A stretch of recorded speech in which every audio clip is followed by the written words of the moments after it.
क्या हुआ उस दौरान? क्या है कि करीब 12-15 दिन से मेरे पास जो अतिक्रमण के नाम पे लोगों को टपरे ठेले हटाए जा रहे थे। तो 30-30, 40-40 लोग हमारे इस कार्यालय में आते थे। हमारा कार्यालय ही है, जनता की समस्या के समाधान के लिए हमने ये खोला ही है। और उसके बाद हमने इसी कार्यालय में बैठक की और कमिश्नर साहब को फ़ोन लगाया, बात की। कमिश्नर साहब से समय मांगा कि हमने कहा कि ये व्यक्ति परेशान है, रोज़गार हो गया, त्यौहार का समय है, आपने इनको हटवा दिया है, तो आपसे इस विषय में चर्चा करना चाहते हैं, तो कोई वैकल्पिक रास्ता व्यवस्था की बात करें। तो उन्होंने बोला कभी विकास यात्रा चल रही है, कभी प्रधानमंत्री की ऑनलाइन में कार्य काम वो इंटरव्यू वो होता है ना कि आप ऑनलाइन बोला समीक्षा हो रही है, ये हो रहा है। तो उस दिन शांति समिति की बैठक रही तो कमिश्नर साहब कलेक्टर साहब के वहाँ कार्यालय में मिले। मौला साहब बहुत दिन हो गए, वो लोग बहुत परेशान हैं, 4 बार आके लौट गए। तो उन्होंने हमको कल का समय दिया कि आप 3 बजे आ जाए। बोले आप ज्ञापन दे दो। हमने कहा ज्ञापन नहीं, हम बात करना चाहते। तो बोले ठीक है, आप आ जाओ। करीब 50-60 लोग हमारे यहाँ गए, हमारे 10-20 कार्यकर्ता मिला के हम लोग करीब 100 लोग करीब पहुँचे कार्यालय 3-3:30 बजे करीब। कार्यालय जब पहुँचे तो यहाँ से शनि मंदिर होते हुए थाने के सामने से होते हुए हम लोग पहुँचे। वहाँ हमने गया तो वहाँ पुलिस की टीआई वगैरह थानेदारों की व्यवस्था थी। उनने हमको रोका गेट के पास। हम बोले नहीं, हम अंदर नहीं जा रहे हैं, हमको ज्ञापन देना है। उतने में एक सब इंजीनियर आए और बोले कि आप हमको ज्ञापन दे दें। तो और हमने कहा नहीं, हम आपको ज्ञापन नहीं देना चाहेंगे, हम ये चाह रहे हैं कमिश्नर साहब से चर्चा करें। हम फोटो खिंचाने वाले नेता नहीं है कि हम ज्ञापन देते फ़ोटो खिंचवा लें। उन्होंने बोला अभी टाइम लगेगा। तो हमने ठीक है, फिर करीब आधा घंटा फिर हुआ। हमने फिर बोला कि ये लोग गरीब लोग हैं, कोई पैसे वाले नहीं है, कोई कांग्रेस के नेता नहीं है, ये गरीब है, पैसे हैं, इनको आप सुनो।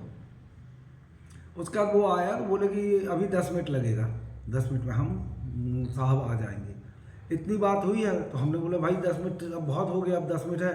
तब तक बोला कि आप, मैं बोला ऐसे में फिर हम अंदर हो जाएंगे, घुसने लगेंगे तो आप बोलो गलत है।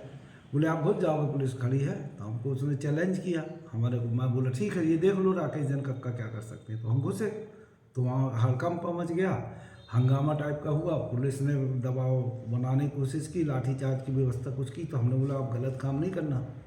उसके बाद कमिश्नर साहब आए, फिर हमने उनको ज्ञापन दिया। तो उनने बताया कि ऊपर महापौर प्रीति सूरी, संदीप जायसवाल, पार्षद भाजपा के और शहर के गणमान्य नागरिक बैठे हैं, रोड की विषय में चर्चा कर रहे हैं। तो हम इसलिए, तो हमने कहा हम भी तो इसी के लिए चर्चा करने आए हैं। बात होते होते हमने ज्ञापन दिया। हमारा प्रमुख बात ये है मान कि जो नगर निगम ने 10-10 हज़ार रुपये जो लोन दिया, वो जब उनको टपरों को हटा दिया तो वो कैसे लोन पटाएंगे, कैसे किस्त पटाएंगे। दूसरा, आपने ब्रिज के नीचे से जिनको हटाया या अगल बगल वालों को जिनको हटा रहे हैं, वो रोज़गार के लिए कहाँ जाएँ, क्या वैकल्पिक व्यवस्था है। अभी हम उसी के 2 दिन पहले हम जबलपुर गए थे। वहाँ हमारे महापौर अन्नू भाई मिले थे। अन्नू भाई महापौर जबलपुर नगर निगम के, हमने बताया कि हमारे कटनी में ऐसा ऐसा हो रहा है, इसके लिए कुछ बताइए, रास्ता क्या करना चाहिए। तो उन्होंने बोला कि राकेश भाई वो तो ब्रिज का वहाँ का मैटर है, लेकिन जो हमारे नगर निगम में व्यवस्थाएं हैं, गुमटी लगा के नगर निगम दे सकती है और उनको व्यवस्थित करके उनको रोज़गार दिलाया जा सकता है। वही बातें हमने उनको की।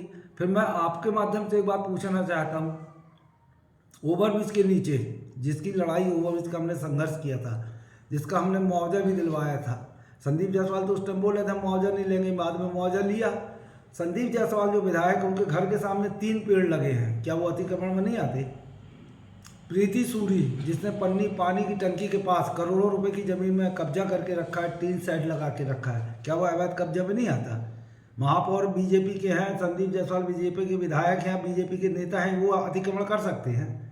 ये गरीबों के लिए आप अतिक्रमण लगाओगे। फिर जो हमने वो मुआवजा जब दिलाया था तब तो रोडें भी घटाई गई थी। 80 फुट की रोड है ब्रिज के नीचे, कहाँ है वो रोड। लोगों को मुआवजा नहीं मिला, रोड क्यों नहीं हटाए जा रहे, क्यों नहीं मकान तोड़ के बनाए जा रहे हैं। इन सब बातों को लेकर चर्चा हुई और शालीनता से हम चाहते रहे कार्यक्रम हो। और हमारा जो कांग्रेस के हम लोग अहिंसावादी लोग हैं, उसी प्रकार से हमने कार्यक्रम संपन्न कराया।